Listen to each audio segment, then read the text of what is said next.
Boa noite, hoje é 7 de setembro, feriado de Independência do Brasil. E você vai ver nesta edição. O projeto quer regulamentar direito de greve aos servidores municipais. Que impeça abusos, tanto por parte do Poder Executivo quanto por parte dos servidores. Mudança em Lei de 73 amplia a competência do Conselho Municipal de Transportes. Para que a gente consiga trazer algumas questões, para esse conselho que são de extrema importância. Cláudia Furlaneto e Paulo Pontual debatem vinda de estrangeiros para Passo Fundo. Hoje nós temos uma situação de um país chamado Brasil que está acostumado a questão de querer resolver o problema dos outros e não resolver o problema do brasileiro. É muito fraco a tese, a teoria de que quem vai pagar por isso e que quem vai ocupar ou como é que vai se dar o desemprego. Em relação à educação, também eles não precisam ser educados no Brasil, porque eles vêm para cá falando 5 línguas.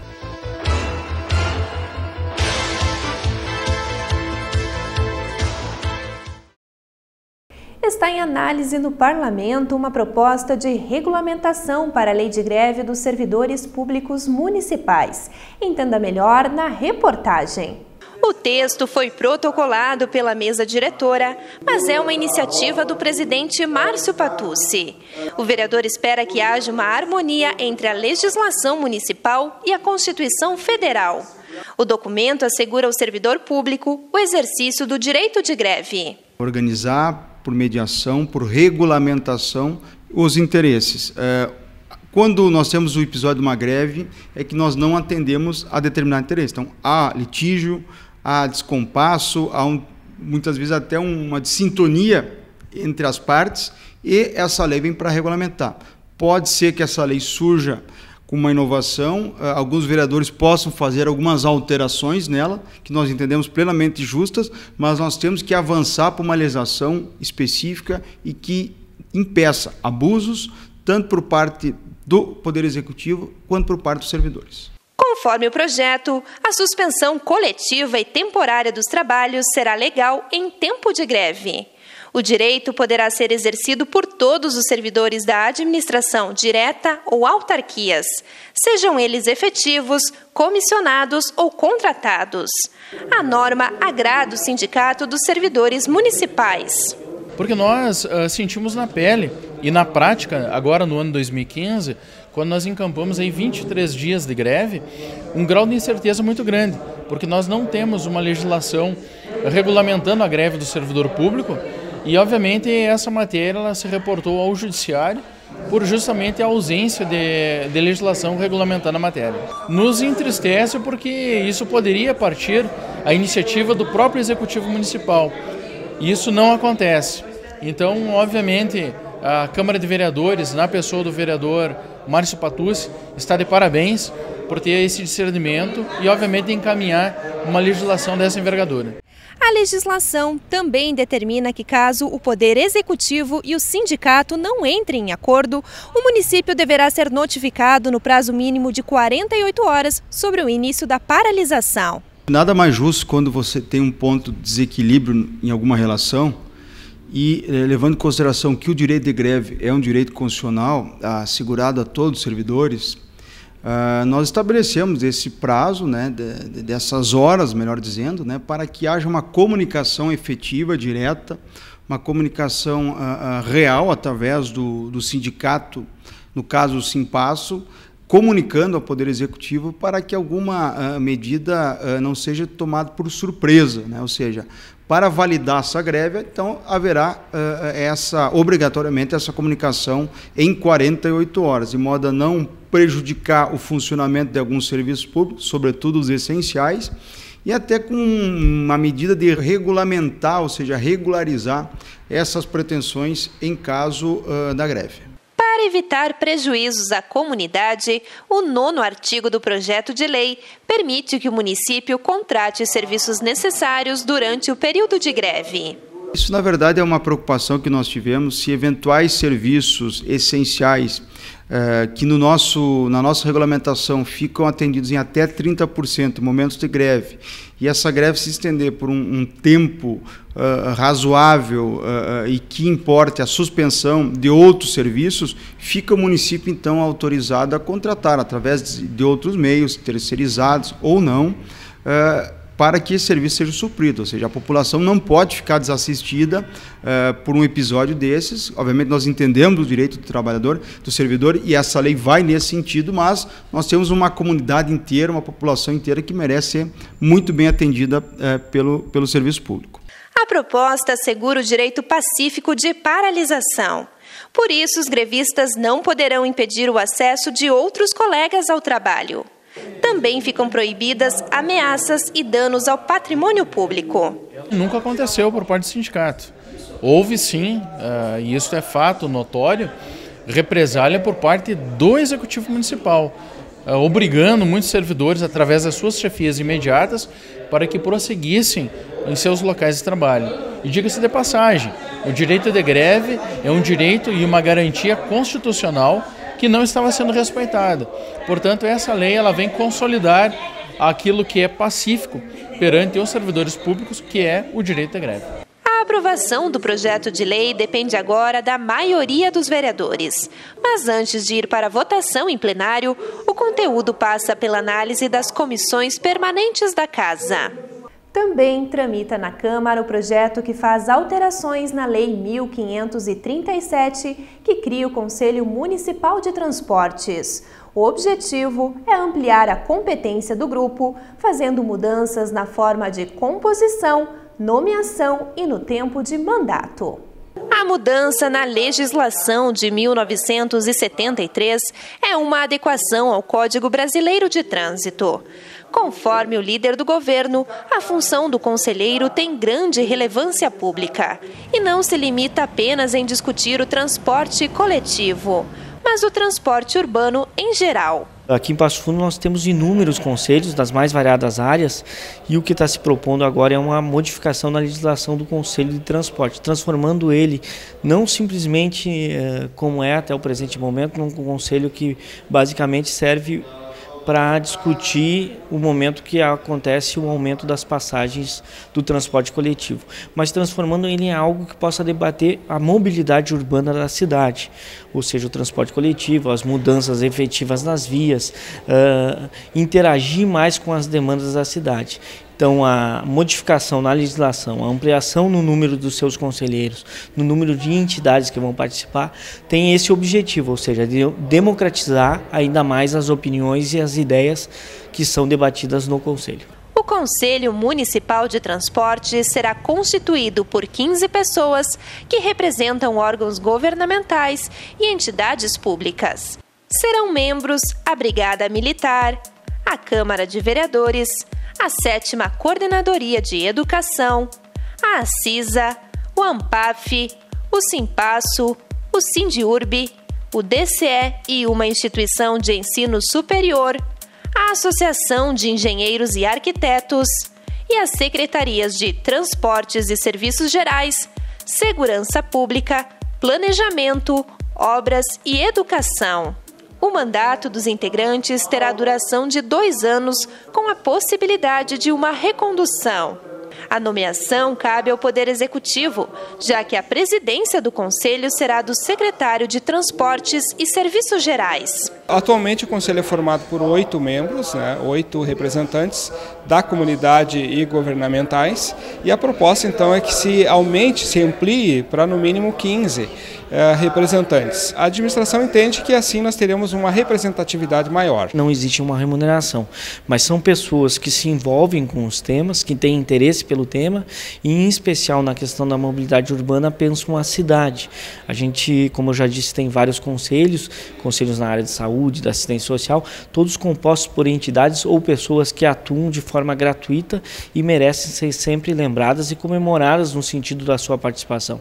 Isso faz com que a sociedade participe das decisões que o Executivo toma. Então nós estamos aguardando que seja feita essa aprovação para que a gente consiga trazer algumas questões, né, para esse conselho que são de extrema importância. Por exemplo, nós teremos a nova licitação do transporte coletivo. Com certeza, esse conselho terá uma participação bastante importante na elaboração dessa nova licitação. No ano passado, a Câmara de Vereadores teve um grupo especial para tratar de questões ligadas ao transporte. O ex-presidente da comissão, vereador Marcos da Silva, é a favor da ampliação do conselho. Inclusive, vai pedir ao grupo que discuta a possibilidade de criação de uma pista preferencial para ônibus. Foi feito um estudo no ano passado e na conclusão do estudo ficou claro por engenheiros em urbanismo, uma equipe que foi contratada da cidade de São Paulo, da necessidade da implantação. E a implantação da pista preferencial, no primeiro momento, ela é paliativa, porque daqui a 3 anos nós vamos ter que criar um projeto para implantar o corredor de ônibus, que é o tão sonhado pela nossa população, mas que se não sai nem a pista preferencial, vocês imaginem o corredor de ônibus. E o senhor espera que o Conselho lhe apoie nessa ideia? Olha, eu só não espero, como acredito que vai apoiar, porque é uma ideia que vem de uma pesquisa que foi feita em 2009, onde 94,8% da população, principalmente do usuário do transporte coletivo, quer a implantação da pista preferencial. E agora nós vamos para um rápido intervalo e retornamos em seguida. É 1 minuto só.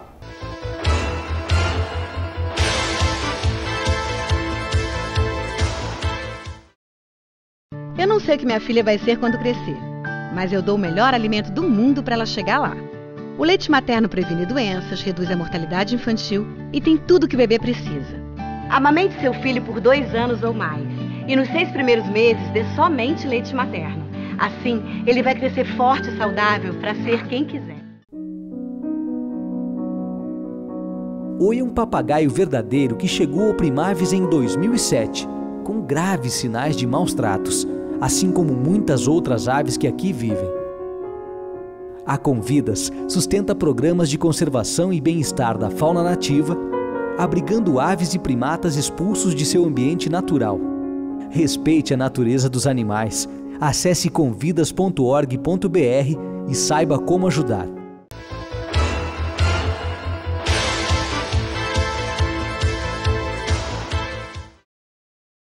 A chegada de estrangeiros a Passo Fundo agrada parte da população, mas a outra parte está preocupada. Afinal, estamos preparados para receber estes grupos? Assista à entrevista com Paula Petrini.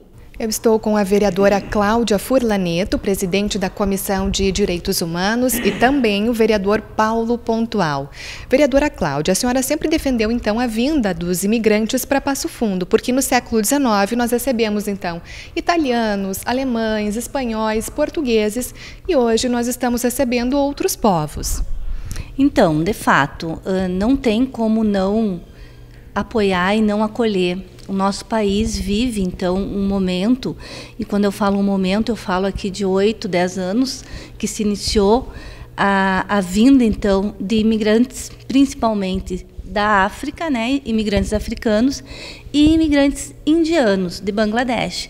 Então, estivemos firmes no sentido de um país fortalecido para poder receber. O Brasil tem um histórico de imigrações, não só os que vieram, mas muitos brasileiros estiveram, então, em outros países da Europa para fazer exatamente o que os novos imigrantes estão fazendo hoje aqui no Brasil, que é poder trabalhar e enviar, então, os recursos financeiros para suas famílias que lá ficaram em condições precárias de sobrevivência. Vereador Paulo, então Passo Fundo é vista como uma cidade aí de muitas oportunidades, como a vereadora Cláudia estava falando. Por que o senhor é contrário, então? Eu sou contrário aos imigrantes, não é que eu seja contrário. Eu discordo que não há um controle da quantidade de imigrantes, tanto na nossa cidade como no nosso país.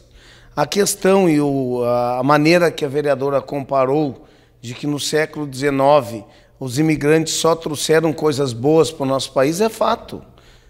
Realmente, naquela época existia terra, naquela época existia falta de mão de obra, naquela época existia condições de moradia, existiam condições totalmente diferenciadas do que existe hoje.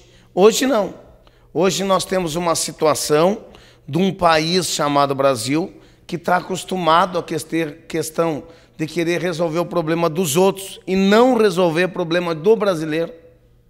E eu estou cansado de dizer que logo aí à frente o problema do desemprego ia se ampliar, a questão das moradias ia trazer um transtorno muito grande com um número proliferado dos imigrantes e, de fato, nós estamos vivendo essa situação hoje aqui. Eu quero saber quem é que vai responder por isso, numa situação que hoje, com essa crise que está dentro do nosso país, a questão do desemprego ampliou muito mais a falta de emprego. Aí eu quero dizer o seguinte, essas pessoas vão viver de quê?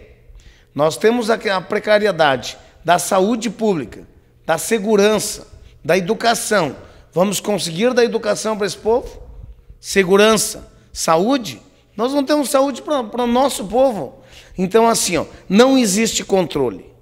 Tá? As porteiras do Brasil estão abertas. Não posso concordar com isso. Vereadora Cláudia, o que a senhora pode dizer, então, depois da afirmação do vereador Paulo Pontual? Então, primeiro, eu penso que falta informação. Assim, eu estive, inclusive, em Brasília agora, participando da cúpula do Mercosul, onde o tema era a questão migratória entre 10, 15 países que aí fazem parte. E discutimos essa questão de fronteiras, inclusive uma das coisas que me deixou feliz e que discutiram, todos os países foram unânimes, de dizer que não só podemos recebê-los, mas como queremos recebê-los legalmente. Legalmente, eles não precisam mais entrar no nosso país de forma ilegal, que isso também incorre a risco a própria vida deles. Dizer que Brasil hoje ninguém mais passa fome, hoje o Brasil ninguém mais não morre mais de fome, e não é a realidade do país dele. Hoje nós temos uma condição muito melhor que a condição da África. Então o que a gente pode dizer? Quem tem o dever, né, da missão humanista que o Brasil tem, e não são só o Brasil, são todos os países que fazem parte do Mercosul. Então eu penso que é muito fraco a tese, a teoria de que quem vai pagar por isso e que quem vai ocupar, ou como é que vai se dar o desemprego. Em relação à educação, também eles não precisam ser educados no Brasil, porque eles vêm para cá falando 5 línguas. Né? A educação deles lá era diferente da nossa. Então, assim, ó, temos que acolher, não existe possibilidade alguma deles tirarem trabalho de quem está aqui, porque eles vêm e ocupam vagas que estão vagas, vagas que ninguém quer. Bom, desemprego. Daqui a pouco, os empresários que os contrataram precisam... Vivemos agora, esse primeiro ano, um momento de crise mundial. Né? Há pouco tempo teve uma crise mundial e o Brasil passou ileso. Agora temos um segundo momento de crise e agora sim estamos sentindo alguma coisa da crise. Agora. Então, assim, muito claro, conversas franquíssimas em Brasília. No momento que eles forem demitidos, eles são imigrantes econômicos. Eles vão sair do país, vão sair do Brasil e vão para países que, de fato, possam dar essa resposta econômica para eles. Então, eles não vão ficar desempregados aqui no nosso estado, no nosso território. Vereador Paulo Pontual, então, para encerrarmos a entrevista, o que o senhor pode afirmar, o que o senhor pode trazer aos nossos telespectadores diante do que foi mencionado, então, hoje?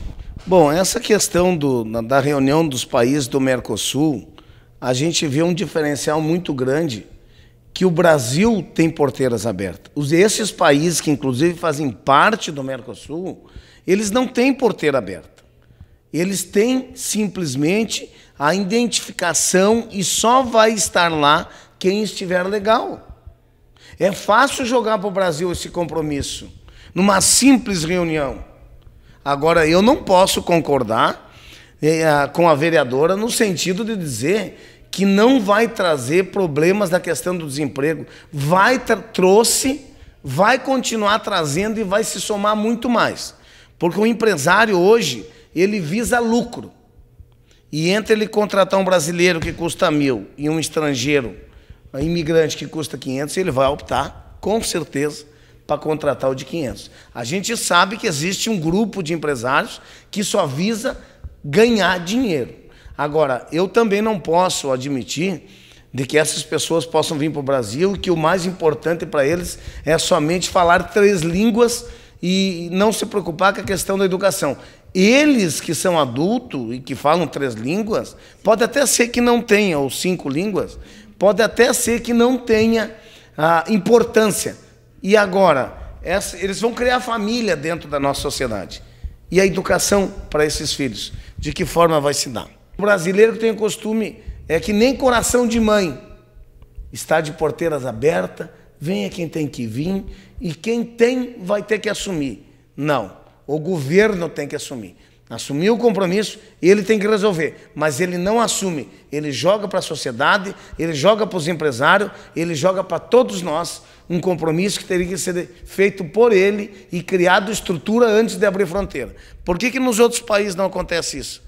Por que nos Estados Unidos só entra quem tem emprego comprovado, certo?